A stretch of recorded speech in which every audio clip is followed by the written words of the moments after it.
En 1924, Adolf Hitler escribió Mein Kampf, Mi lucha, un libro lleno de odio. Su último pasaje es un grito fanático. El Estado que rechace la contaminación racial dominará el mundo inevitablemente.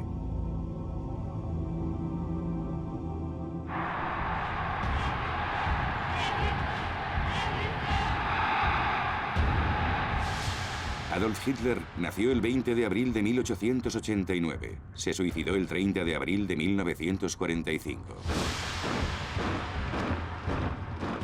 ¿Cómo consiguió conquistar Alemania este austríaco salido de la nada? ¿Cómo consiguió sembrar las semillas del odio y la violencia?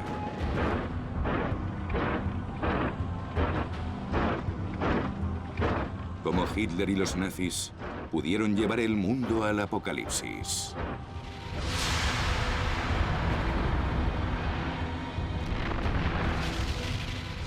Apocalipsis, el ascenso de Hitler. La amenaza. ¿Cómo fue posible el fenómeno de Hitler?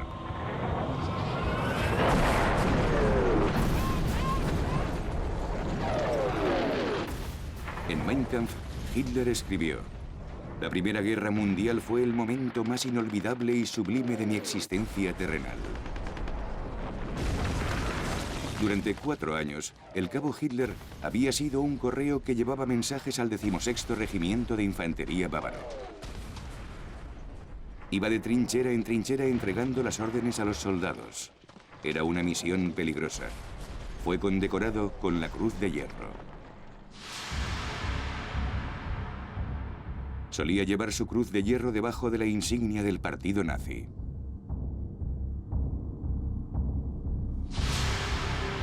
Durante la Primera Guerra Mundial, Hitler aprendió a dar poco valor a la vida humana, como muchos otros soldados en ese terrible conflicto.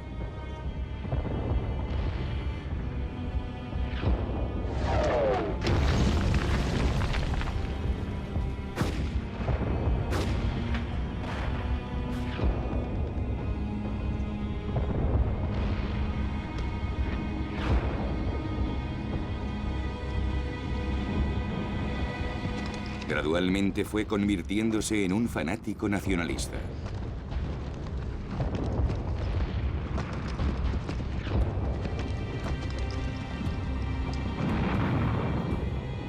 En las trincheras también nació en él la confusa idea de que algún día velaría por sus compañeros de fatigas. En otras palabras, entraría en la política.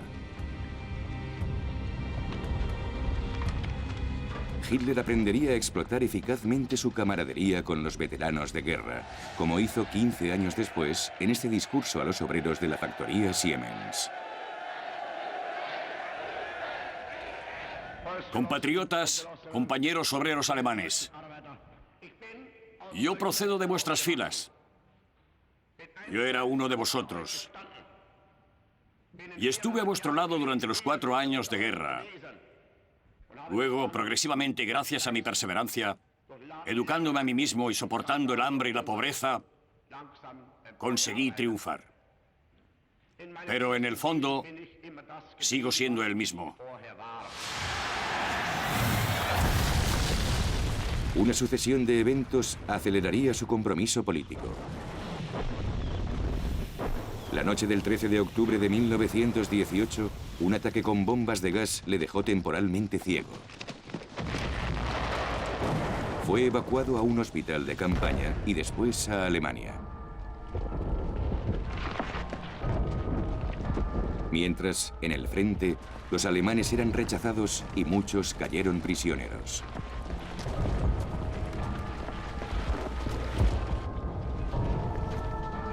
El odio de los franceses era omnipresente e impulsó a los vencedores a cometer actos injuriosos. Los soldados prisioneros del Kaiser, el emperador germano Guillermo II, intentaban mantener la dignidad mientras atravesaban los mismos pueblos franceses y belgas que habían arrasado durante los últimos 4 años. El resto del ejército alemán se retiraba. Esos soldados recordarían el sabor de la derrota, que los propagandistas de la extrema derecha achacaban a los elementos antipatriotas de Alemania, aquellos que negociaban con el enemigo. En esos momentos tuvo lugar un suceso en la vida de Hitler que siempre consideraría decisivo.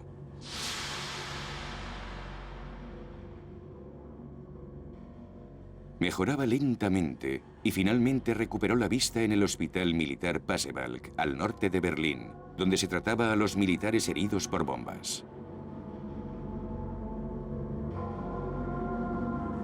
Hitler contaba que cuando se enteró de la abdicación del emperador, del fin de la monarquía alemana en favor de la República y del armisticio del 11 de noviembre de 1918, que significaron la derrota de Alemania, oyó una voz interior. Dijo, esa voz me instó a liberar al pueblo alemán y a restaurar la grandeza de Alemania. A esa alucinación, Hitler añadiría su obsesión. Para él, el águila alemana había sido apuñalada por los judíos. En Mein Kampf escribió, si durante la guerra hubiésemos usado gas venenoso contra los 12 o 15.000 hebreos que corrompían a la gente, el sacrificio de millones de hombres no hubiera sido en vano. A finales de 1916, los jefes del ejército imperial, el mariscal de campo Hindenburg y su adjunto, el general Ludendorff, en un enfermizo gesto ultranacionalista, ordenaron un recuento de los soldados judíos sospechosos de comportamiento antipatriótico.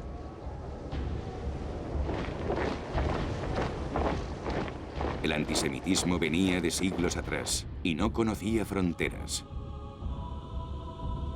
Perseguidos por su destino a través de la historia, los judíos, pobres que vivían en guetos o aceptados y burgueses, periódicamente se convertían en cabezas de turco en tiempos de crisis.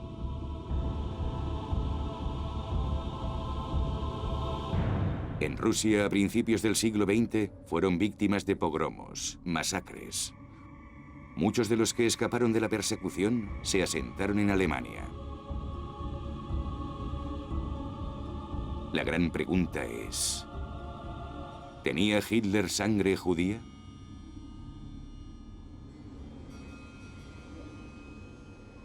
Uno de los secretos mejor guardados del régimen nazi era que no se podía probar lo contrario. No sabía quién era uno de sus abuelos.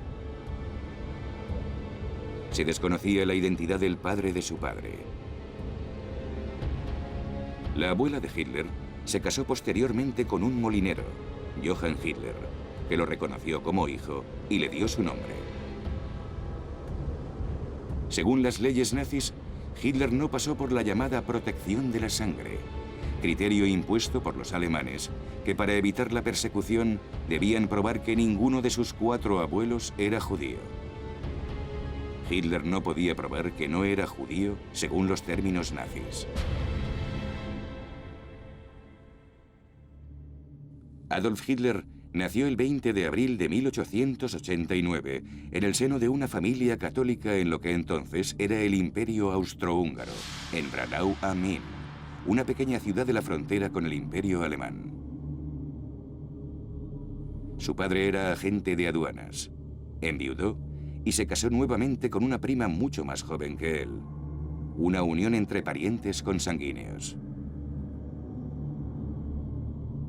Durante la primera infancia de Hitler, la familia se trasladaba a menudo debido a los cambios de destino del padre a lo largo de la frontera.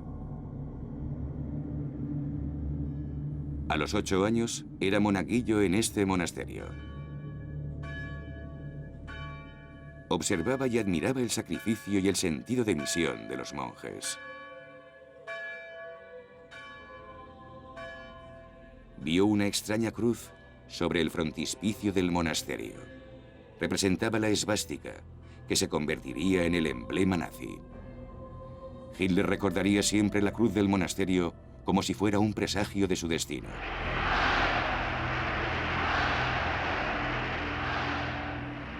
Durante siglos, la esvástica había sido en la India un símbolo benéfico del perpetuo movimiento de la humanidad. En la desviada interpretación de los nazis, se convirtió en el símbolo de la raza aria, una mítica raza pura de rubios de ojos azules a los que Hitler añadiría un casco. Y la mística de una raza superior. Los jóvenes alemanes deben ser esbeltos, con miembros largos, rápidos como liebres, duros como el cuero y sólidos como el acero. Estamos decididos a crear una nueva raza.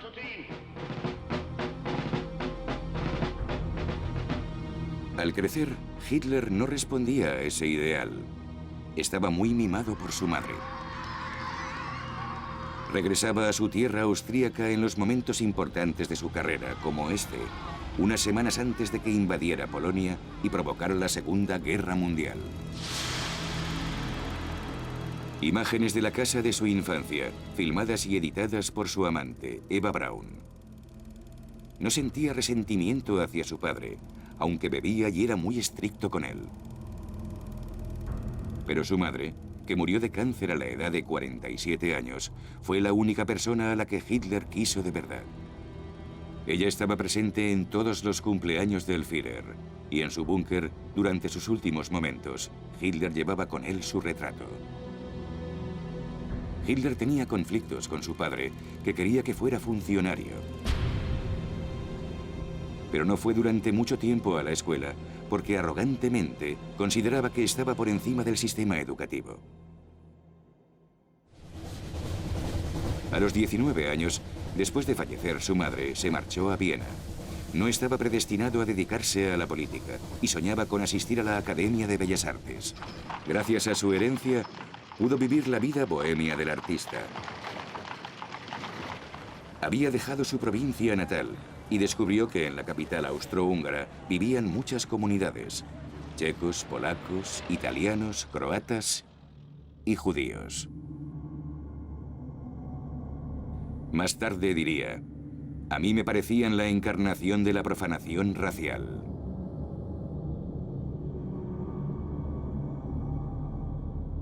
Se presentó al examen de ingreso en Bellas Artes, para el que apenas se había preparado. A pesar de ser su mayor ambición, no fue admitido. El periodo siguiente fue difícil. Era justamente antes de la Gran Guerra.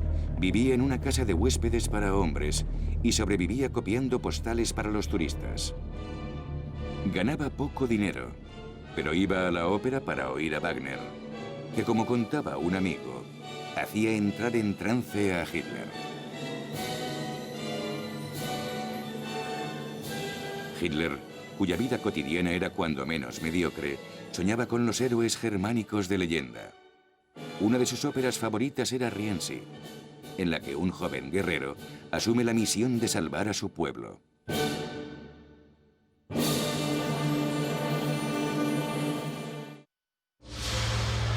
Movilización. Hitler tenía 25 años el 2 de agosto de 1914 y la declaración de guerra transformaría su fallida vida de artista. Anteriormente, para escapar del servicio militar, había huido a Austria. Entonces estaba en Alemania, en Múnich, arrastrado por la locura y los extremos sentimientos nacionalistas que llevaban a toda Europa hacia la gran masacre. Luchó en la guerra y la guerra lo transformó.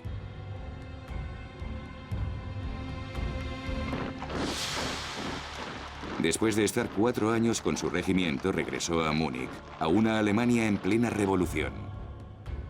Hitler tenía 30 años. Ante él se abría un periodo decisivo. Sobre todo, quería continuar en el ejército, que garantizaba el orden y la estabilidad del nuevo régimen socialdemócrata del presidente Friedrich Ebert.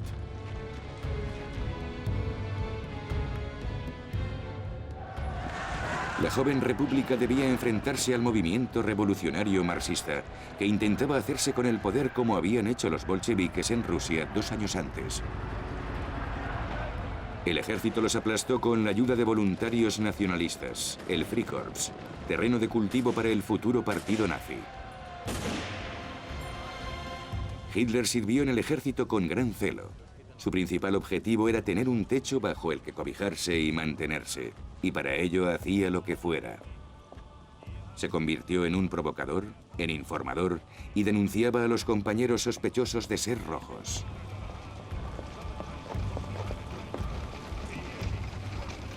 Sus oficiales superiores, cuyos deberes incluían controlar la población combatiendo las ideas comunistas, tomaron nota de su fervor antirrevolucionario. Le encomendaron una misión: la reeducación política de los soldados que regresaban a Alemania y de los prisioneros de guerra. Nota sobre Hitler de los oficiales al mando: es un orador nato. Su fanatismo y demagogia cautivan a la audiencia y les hace pensar como él. Hitler dijo: en ese momento me di cuenta de que tenía el don de la palabra. Desde el principio, Hitler supo subir de intensidad y decir a sus oyentes lo que querían oír exactamente. En 1919, denunció la vergüenza nacional del Tratado de Versalles.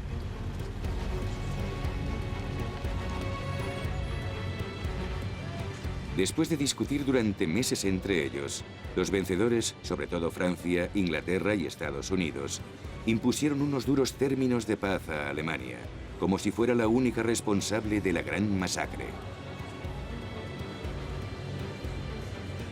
El Tratado de Versalles, firmado el 28 de junio de 1919, condenaba a los alemanes a pagar unas enormes reparaciones, lo que supondría una gran carga para la economía y sería el principal problema y fuente de penalidades para la población.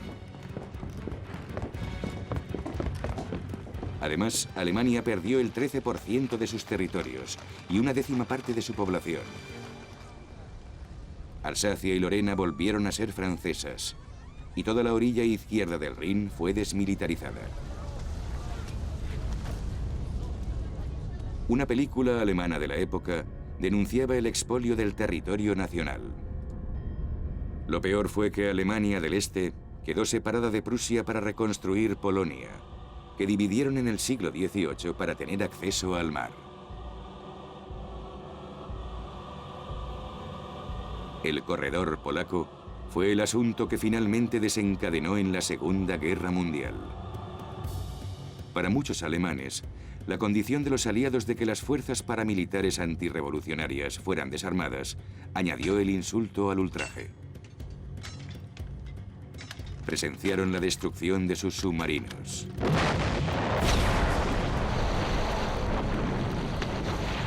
Sus acorazados y su fuerza aérea. El ejército alemán quedó reducido a 100.000 hombres. Contra sus deseos, Hitler fue desmovilizado y enviado a esta región bávara soliviantada, donde proliferaban los grupos de extrema derecha.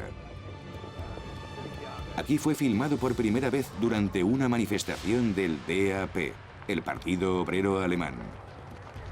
A principios de 1919, el ejército le había ordenado que se infiltrara y espiara a ese grupo. Sin mejores perspectivas, se registró como miembro y se convirtió en agitador político a tiempo completo.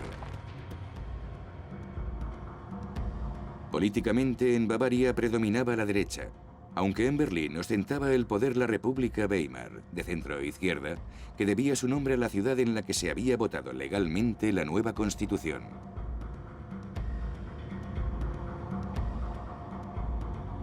Hitler, transformado en un liberal bávaro convencido, aullaba con los lobos contra los criminales de noviembre, los firmantes del armisticio y la Conferencia de Versalles. El ejército compartía esos sentimientos, especialmente los veteranos de guerra, que se reunían en las grandes cervecerías. Una de ellas era la Burgerbrau Keller, donde el 13 de agosto de 1920 hizo Hitler su debut político con una conferencia titulada ¿Por qué somos antisemíticos? Para Hitler, la respuesta era, más allá de su odio visceral hacia los judíos desde la derrota de Alemania, que el antisemitismo era la mejor estrategia para atraer a militantes nacionalistas. Hitler galvanizaba a los radicales de su pequeño grupo de extrema derecha. Lo convirtieron en su líder y le compraron un coche, prueba de su importancia. Hitler cambió el nombre del partido, asociando los términos nacional y socialismo. Su objetivo era hacerlo más atractivo y demostrar su postura anticapitalista. El DAP sería conocido entonces como el NSDAP, el Partido Nacional Socialista de los Obreros Alemanes, y su forma abreviada, nazi. En su pequeña sede en una cervecería de Múnich, dibujó el emblema de su partido. En Mein Kampf escribió: después de hacer innumerables bocetos, he elegido una bandera roja para mostrar la dimensión de nuestro movimiento social, con un círculo blanco representando nuestro nacionalismo, y la esvástica, símbolo de los arios, los eternos antisemitas. Para protegerse durante sus reuniones, creó sus SA, las tropas de asalto, una pequeña milicia cuyos uniformes consiguió en el almacén de un antiguo departamento austrohúngaro. Su radicalismo aumentó el número de miembros del partido, y de 2.000 pasaron a ser 20.000. Tuvo éxito gracias a la ayuda de una secta racista, la Sociedad Thule, nombre de un legendario reino nórdico.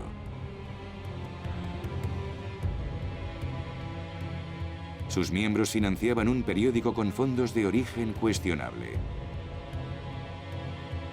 Esa publicación se convirtió en el periódico oficial del partido nazi bajo un nuevo nombre, Volkischer Beobachter, el racista observador del pueblo.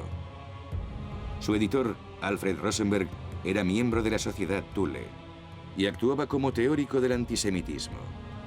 Sería un importante inspirador del Shoah, el Holocausto.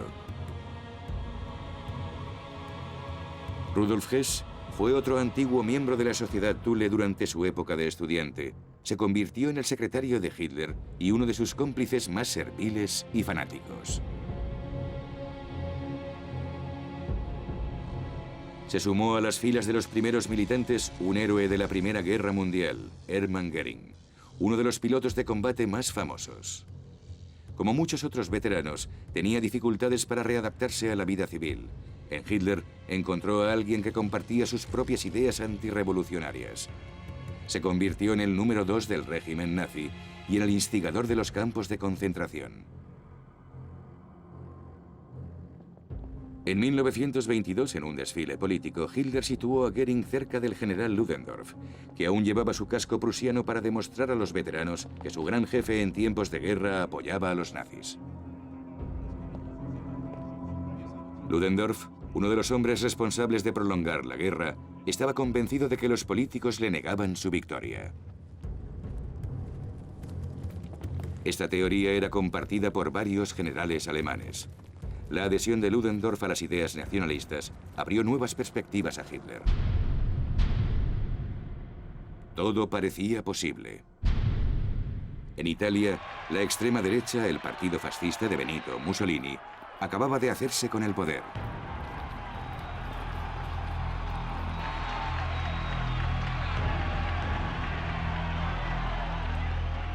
¿Sería Hitler el Mussolini alemán? 1923 sería un año decisivo.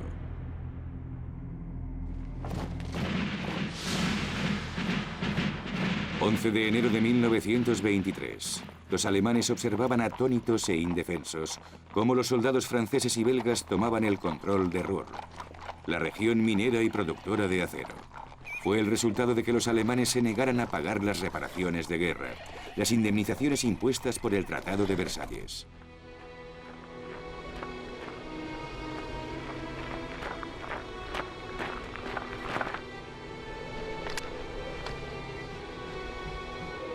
Los franceses y los belgas se lo cobraron directamente en forma de carbón. Consecuentemente, el gobierno alemán ordenó la resistencia pasiva, una huelga de mineros y ferroviarios. Pero los franceses reemplazaron a los huelguistas.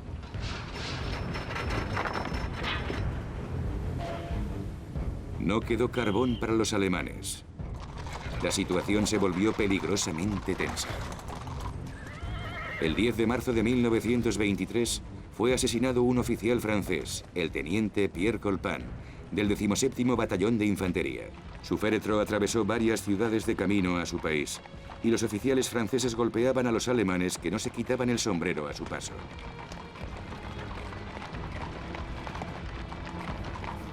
Imágenes imborrables, capturadas para siempre, serían provechosamente explotadas por los nazis. Hitler denunció la debilidad del gobierno que permitía que los franceses trataran a Alemania como a una de sus colonias.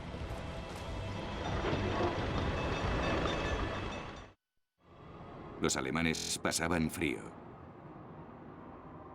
Los alemanes tenían hambre.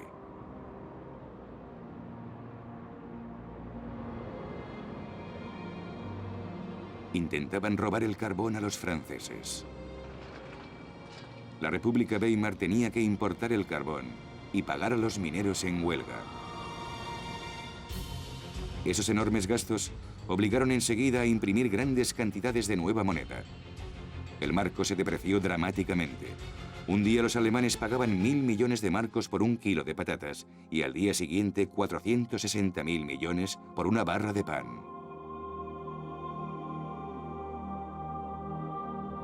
Con un aumento de la inflación y el desempleo sin precedentes, se movilizó la extrema derecha bávara con el general Ludendorff a la cabeza.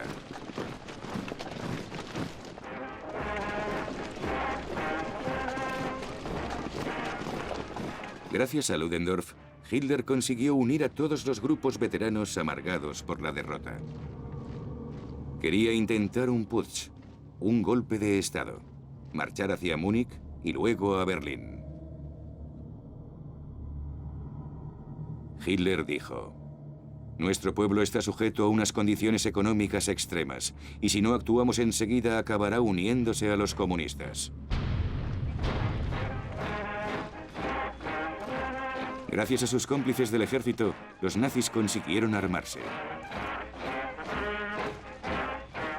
Sin embargo, el ejército y la policía decidieron permanecer fieles al gobierno legal. Para Hitler y Múnich, todo parecía perdido. Pero seguía con su fantasía de que él y Ludendorff todavía podían arrastrar con ellos a la población, y ordenó a sus tropas que avanzaran hacia las barreras policiales disuasorias. Los dos bandos estaban cara a cara, y Hitler con su abrigo blanco en el centro. De hecho, es un fotomontaje de los nazis que intentaba crear el valor mítico de Hitler. En realidad estaba escondido detrás de un guardaespaldas que murió en el tiroteo. La policía abrió fuego poniendo fin al putsch de Hitler de 1923. Hitler fue arrestado y se prohibió el Partido Nacional Socialista. El gran escritor austríaco Stefan Zweig escribió: en el año 1923 desaparecieron las esvásticas y las tropas de asalto, y el nombre de Hitler volvió a sumirse en el olvido.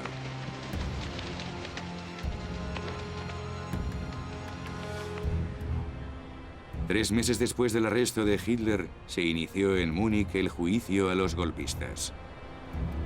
Hitler fue acusado de alta traición, que se castigaba con pena de muerte. Ludendorff, que no había sido encarcelado, llegó al juicio en un lujoso coche con sus abogados.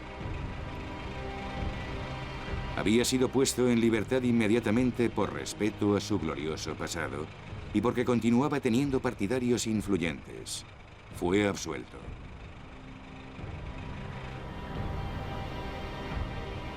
Hitler, que había intentado suicidarse, se dio cuenta de que el tribunal no era tan hostil como había pensado. Utilizó todo su talento para la oratoria, lanzando su habitual invectiva contra el gobierno y los judíos. El estrado se convirtió en un inesperado púlpito. Los jueces se volvieron más comprensivos y el público se apiñaba acercándose a él. Como resultado, el veredicto fue mucho menos severo de lo que temía Hitler. Fue condenado a 5 años en una relativamente cómoda celda con vistas al campo.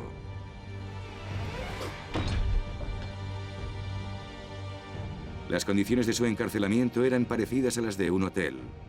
Tenía libertad para recibir a los simpatizantes nazis a cualquier hora del día. Incluso uno de ellos le llevó una corona de laurel al hombre que él llamaba la encarnación de los ardientes deseos de la nación. Hitler podía recibir cualquier publicación que quisiera, e incluso empezó a leer a Marx.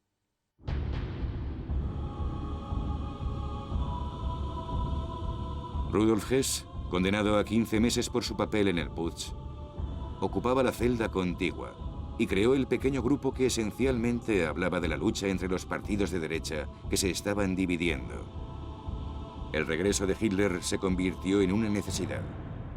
Sus cómplices del exterior desarrollaron una estrategia para que se llevara a cabo su liberación.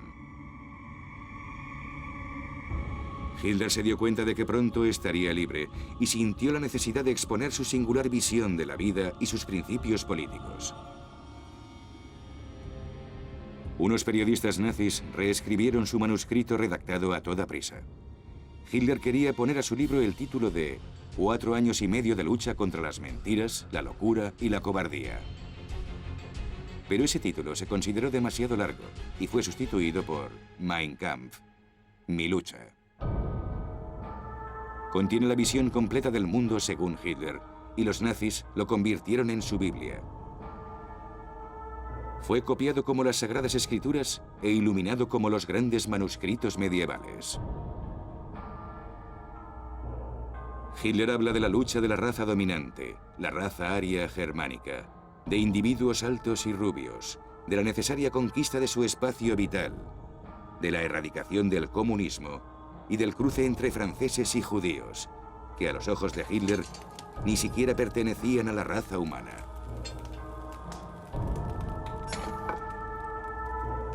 En la época, muchos lectores dijeron que el libro era la locura de un caballero andante, un error fatal. Por el contrario, debían haberlo leído cuidadosamente y tomárselo muy en serio, porque fue lo que provocó la muerte de 50 millones de seres humanos. Hitler salió de la prisión el 20 de diciembre de 1924 por buen comportamiento. Entonces soñaba con ser el sucesor de los grandes fundadores de la nación alemana, como Bismarck. Decía: el tiempo que he pasado en prisión me ha dado confianza, optimismo y la creencia de que nada volverá a sorprenderme. Su andadura por el desierto de la política no había hecho más que empezar. Mein Kampf fue un fracaso y solo se vendieron unos 20.000 ejemplares.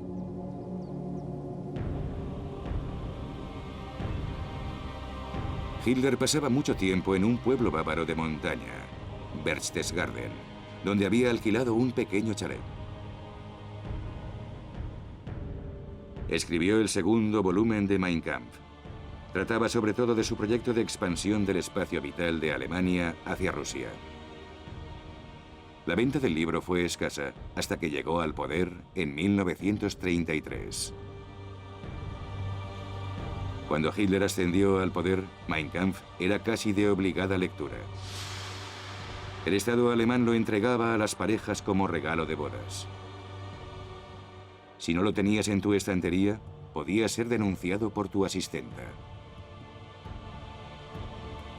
Por H o por B, Mein Kampf se vendía y fue traducido a incontables idiomas. Los derechos reales eran astronómicos e hicieron muy rico a Hitler.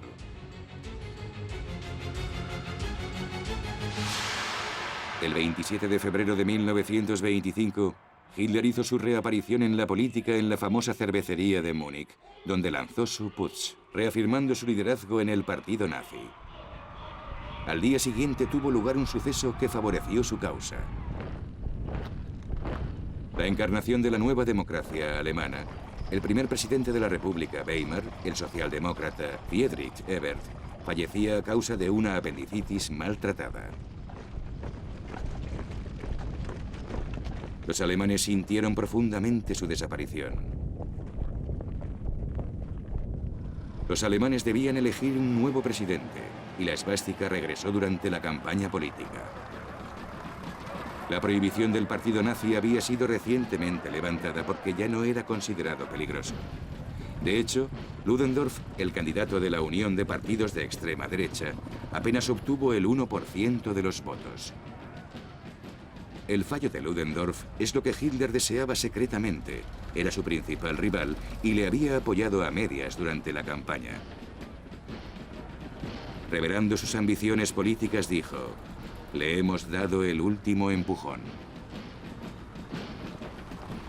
El hombre que habían elegido los alemanes era otro alto mando en la Gran Guerra, el mariscal von Hindenburg.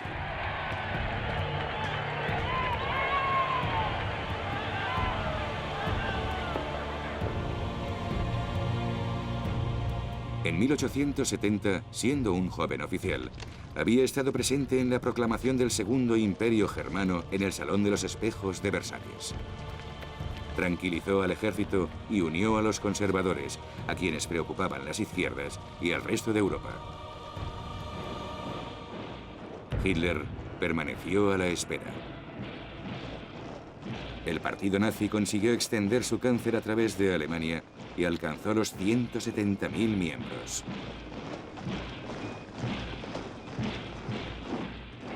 Transformó sus tropas de asalto en un verdadero ejército privado. Cada vez eran más jóvenes, pero eso no era una equivocación. Su orden paramilitar estaba compuesta por brutales fanáticos y asesinos.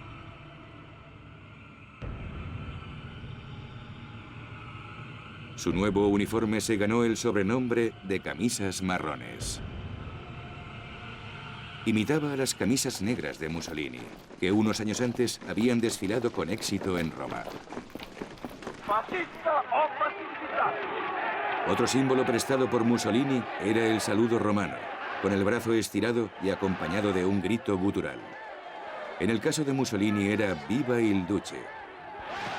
Hitler lo convirtió en Heil Hitler, ¡Viva Hitler!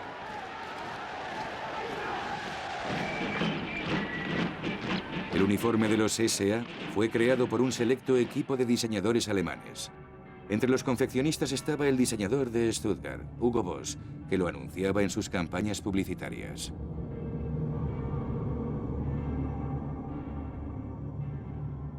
Hugo Boss, miembro del partido nazi, también produjo el intimidante uniforme negro de las SS, la Schutzstaffel, la nueva unidad de protección de Hitler.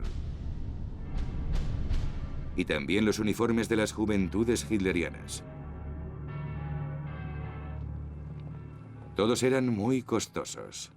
El dinero provenía principalmente de las filas de los miembros del partido nazi y de los simpatizantes adinerados, como el magnate del acero Fritz Thyssen, cuyas plantas siderúrgicas estaban preparadas para forjar nuevas armas. También contaban con Henry Ford, el fabricante de automóviles más importante del mundo. Henry Ford era antisemita y apoyaba fuertemente a los nazis. Ford sería el primer extranjero a quien los nazis decoraron con la Orden del Águila alemana. En 1927, Hitler eligió Nuremberg para la celebración del Congreso. Era un bastión nazi y ciudad de importancia histórica, con un aire wagneriano que le conectaba a los señores de la guerra de la Edad Oscura. Hitler llamó a Nuremberg su capital ideológica. También quería que el partido fuera más sumiso al Führer, su líder. El culto a su personalidad sería realzado por la obra de su fotógrafo personal, Heinrich Hoffmann.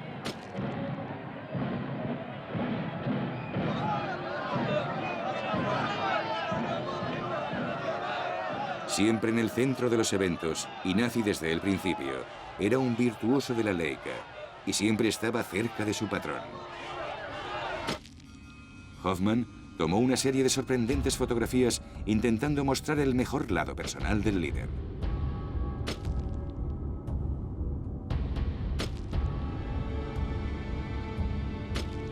Querían ganar adeptos entre las féminas, y los nazis hacían todo lo posible para ganarse su preferencia.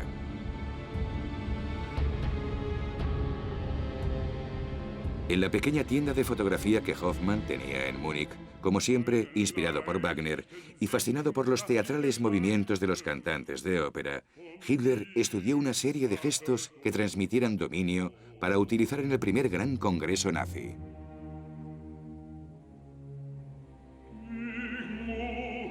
Hitler dijo: "Las masas son femeninas y estúpidas. Solo la emoción y el odio pueden mantenerlas bajo control".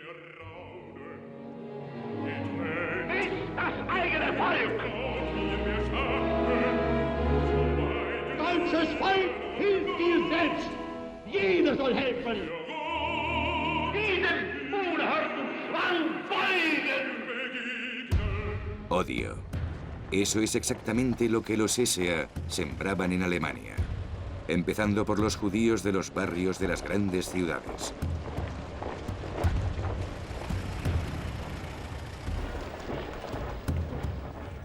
En lo que todavía era una sociedad apacible, Stefan Zweig fue testigo del inicio de la violencia.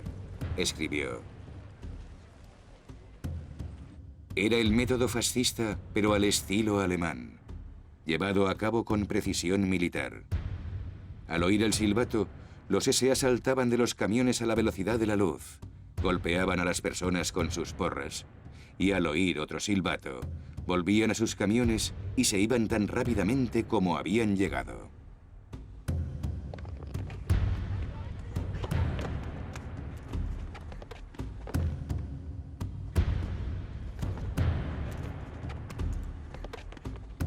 Pero la intimidación y el terror produjeron escasos resultados. En las elecciones legislativas, los nazis solo obtuvieron el 2,60% de los votos, menos de 1 millón de papeletas. Los comunistas obtuvieron 3 veces más, el partido de centro 4 millones y la derecha 5 millones. Los socialdemócratas fueron los más votados con 10 millones de votos. En el Reichstag, el Parlamento berlinés, ese 2,60% de votos, principalmente de áreas rurales, supuso la entrada de 12 nuevos diputados nazis. Provocaron un gran impacto, casi todos vistiendo los uniformes de la SA. Entre ellos, haciendo su reentrada, Hermann Göring. Herido en el estómago durante el Putsch, había ganado mucho peso y se había vuelto adicto a la morfina. Finalmente, Joseph Goebbels entró por la puerta grande en la política. Respondía aproximadamente a una máxima formulada por Nietzsche en el siglo anterior: "El fanatismo es la única forma de forzar a que los débiles y pobres se alcen". Goebbels no era el tipo ario, rubio y alto. Era bajo, cojo y sufría de complejo de inferioridad desde la infancia debido a su cojera. Sin embargo, su diabólica astucia compensaba su minusvalía. Se rebelaba contra la sociedad que flirteaba con el marxismo, hasta el decisivo encuentro de su vida con Adolf Hitler. Goebbels vio la luz. Los judíos habían rehusado publicar sus manuscritos, habían evitado que se convirtiera en un gran escritor, y los comunistas eran los responsables del caos de la sociedad. Dijo: "Entramos en el Reichstag como lobos en un redil de ovejas". Pero en ese momento era imposible para el público y los diputados entender la importancia de su declaración. El punto de vista del público en general sobre los nazis se expresó en el Frankfurter Zeitung. "Hitler no tiene ideas ni pensamientos coherentes. Es un hombre loco y peligroso. Ha llegado a este punto siguiendo al pie de la letra la ideología de los tiempos de guerra y las interpreta de forma primitiva, como si viviésemos en la época de las invasiones bárbaras tras la caída del Imperio Romano".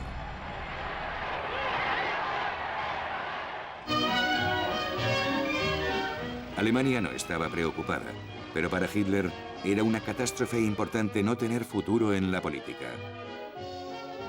El historiador Ian Kershaw escribió: "Sin la Gran Depresión, sin el colapso de 1929, sin la desintegración de la burguesía, los liberales y los conservadores, Hitler podría haber sido un chiflado en las últimas líneas políticas". Pero Hitler nunca abandonó su misión. Continuaremos nuestra lucha con fanatismo y sin piedad hasta la muerte.